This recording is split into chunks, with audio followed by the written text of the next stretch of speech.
Okay, let's play. Our space-age knights have mounted their cyber steeds and they're all set for the battle of the century. And we're talking 21st century here.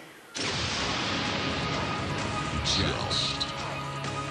One-on-one for 60 seconds. 10 points if you unseat the Gladiator. Survive to get 5. Okay, let's welcome our first challenger to this brand new game. It's Astrid Edlinger.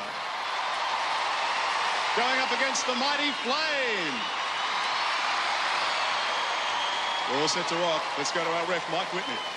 Challenger, are you ready? Bucking Broncos in cyberspace. A brand new game for this series. A padded dueling mace in your hand and a silicon chip steed with a will of its own under you. Strike your opponent when you can. That's exactly what Flame and Astrid will be trying to do up here in Joust. Some big blows being fired straight up from both our Gladiator and our Challenger.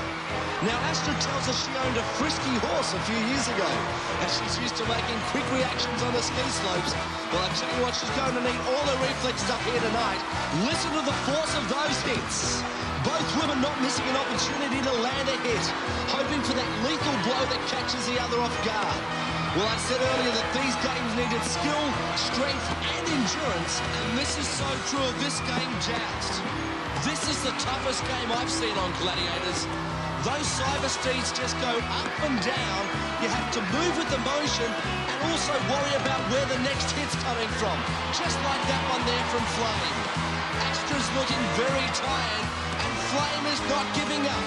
She's finishing off with a big flurry of hits, but Astrid survives for 5. Right here, I reckon Astrid's arms are getting really heavy.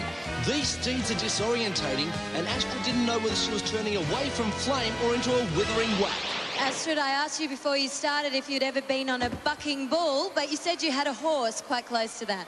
Yeah, I have a crazy horse. He's an Arab and he likes to buck a little, so that probably would have helped me a touch. Well, I think it did help you because you just gained yourself 5 points by staying on. Well done. Now, Flame, how does it feel to have just christened Joust? Actually, I like this game. It sort of gets me used to being a disco. I can work on the rhythm a little. Well, it looks like you need pretty long arms to manage those maces. You do. If those maces were just half a foot longer, I think I'd get some really hard knocks in. Okay, well, it was a great game. Thank you to our Gladiator Flame and our challenger, Astrid. Astrid managed to stay on for 5 points. Now let's see how Catherine Arlove goes. Up against our Gladiator, GLACIER. 3, 2, 1.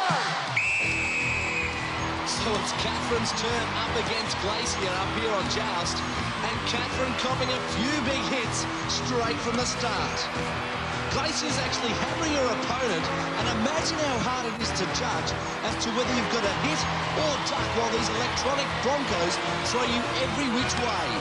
Now, the judo champion seems to be taking all the blows, but GLACIER learnt a lot of her skills in karate. This is a great matchup despite the size difference, and let's see if Catherine can go the distance.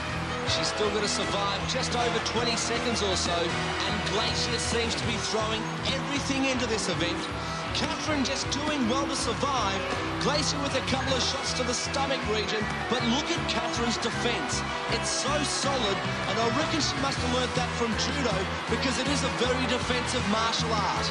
GLACIER still on the attack, and the whistle's about to blow. Catherine will survive, and she does get 5. Catherine, come in here, GLACIER. I tell you what, I think that game gives a whole new meaning to the word slugfest. Well, I'll tell you what, this girl packs a mean punch. There was times there I thought, are these lights or are these stars? Well, I tell you what, you're a judo champ, and GLACIER is a karate champ, so it was a battle of the codes there. She obviously does hit hard. How are the return blows?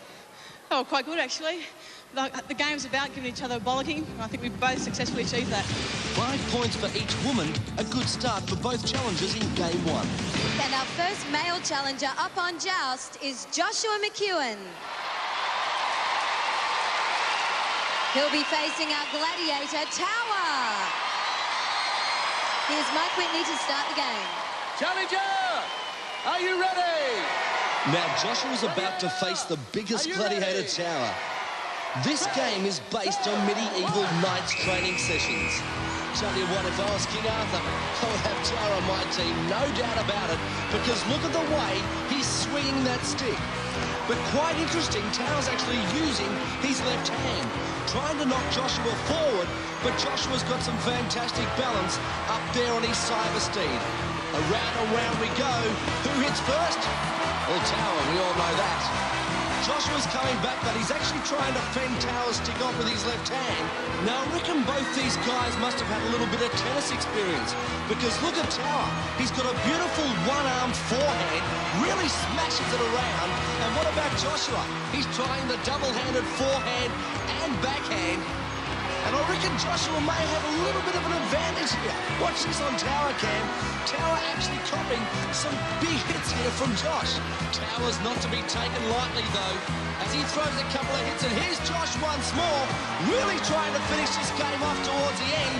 There's the whistle, 5 for Josh. Josh, how are you feeling? My head's ringing. He hits really hard. Towie, I think you should have a career as a meat tenderizer. It was just like slam, slam, slam. Yeah, another weird and wonderful game from Gladiators to test your balance, and I was giving it to him and he stayed there, so well done. Yeah, Josh, well done. You've earned your 5 points there. Good start to the game. Thank you very much. And now atop our cyber steeds, it's Kerry Packer. Jousting TAIPAN. 3, 2, 1. Whistle blows, and TAIPAN nearly gets Kerry off with the first couple of hits. Some big blows being thrown here by TAIPAN, and have a look at his technique.